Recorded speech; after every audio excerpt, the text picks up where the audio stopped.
Hello, and welcome to My Biz CPA. My name is Daniel. Today we will be discussing tax depreciation. Now, depreciation is a component of tax law that is constantly evolving.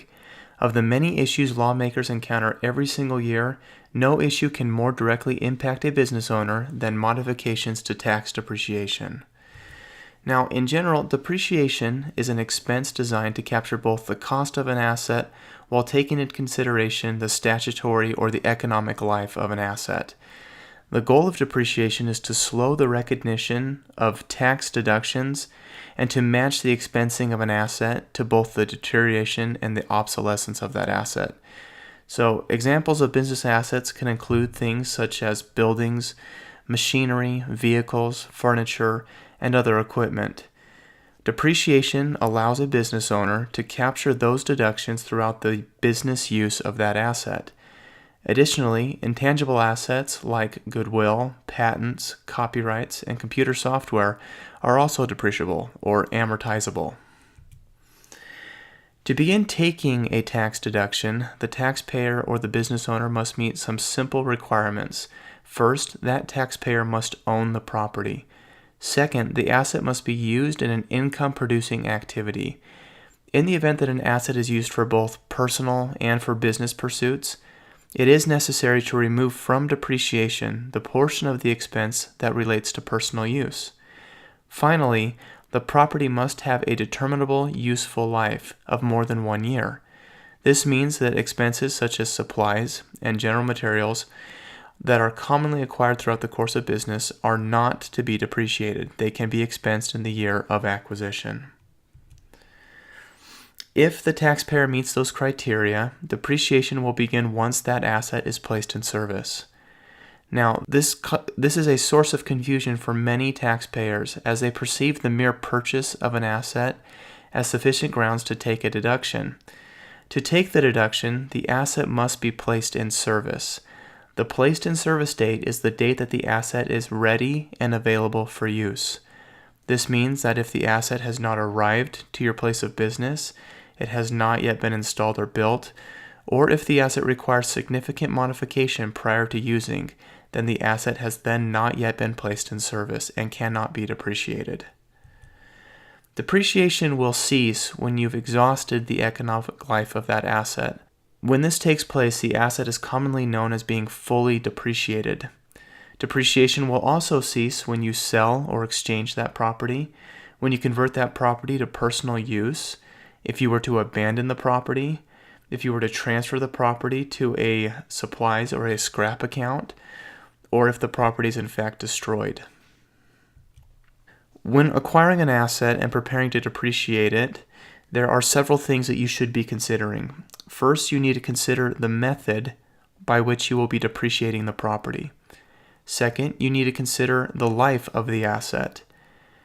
Third, you need to consider the basis or the cost basis of the property. Fourth, you need to consider whether the property is listed property. Fifth, you need to determine whether you plan to elect any special depreciation treatment such as Section 179.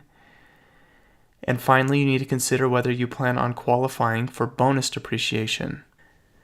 The IRS has made available a modified method of depreciating an asset that allows a taxpayer to capture the depreciation deduction at an accelerated rate. This is known as MACRS, or the Modified Accelerated Cost Recovery System. This method is commonly used for furniture and equipment, but it cannot be used on certain types of assets, such as real property or intangible assets. Another method most are familiar with is the straight line method. The calculation of depreciation is very simple, as the asset is ratably expensed after taking into consideration the basis, the life, and any anticipated salvage value.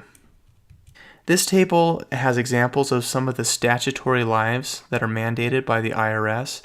Note that things such as office furniture and fixtures has an economic life or a statutory life of 7 years. Information systems, meaning equipment such as computers, has an economic life of 5 years, while other assets such as vehicles have economic lives of 5 years as well. The basis or cost basis is commonly known as the cost of an asset plus any amounts paid for things such as sales tax, freight charges, and installation and testing fees. The basis can include cash, debt obligations in connection with acquiring an asset, or any other property or services you surrender in exchange for that asset. The basis is often influenced by other tax strategies such as a like-kind exchange, which we will discuss in another podcast. The cost basis also includes the assumption of debt, meaning any liabilities that you may have assumed from the seller in connection with the transaction. Now, we've mentioned things like sales tax, freight, and installation as costs that are included in the basis of an asset.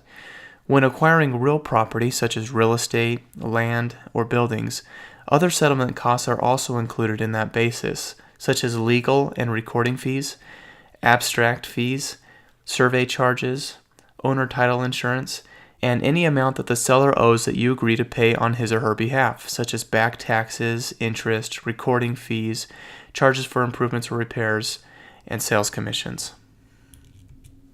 Another consideration to make when depreciating is whether the asset is considered listed property. As I mentioned previously, you can only depreciate the portion of an asset that relates to business or an income-producing activity. Vehicles are commonly viewed as assets that can serve both a business and a personal function. Business vehicles can often be used or be available for use while off-duty for personal reasons. The portion of the asset that is not related to the business is considered non-deductible. Documentation for listed property is very important.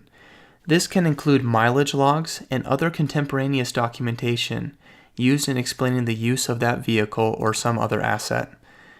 The percentage of the asset that is used for business is very important, as it can influence your ability to utilize advantageous tax elections like bonus depreciation or Section 179.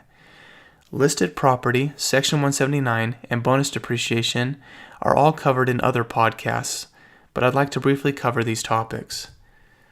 Now, Section 179 is a commonly used phrase by CPAs and other business advisors.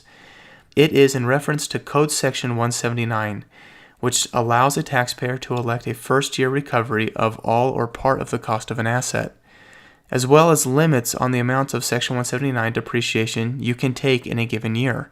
For 2015, the limit was $500,000.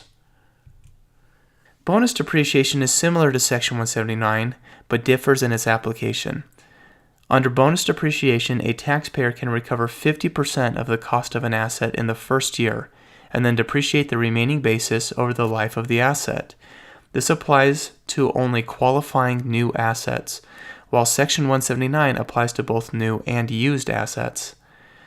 The interaction of Section 179 and bonus depreciation is very important to understand and can be better understood by reviewing our other podcasts. Given the complexity of these issues, I recommend the following MyBiz CPA podcast to deepen your understanding of the opportunities available to you, namely like-kind exchange, listed property, Section 179, and bonus depreciation. If you have any questions or comments, please contact us at admin@mybizcpa.com or reach out to our firm, Cooper Norman, at 208-523-0862. Thank you.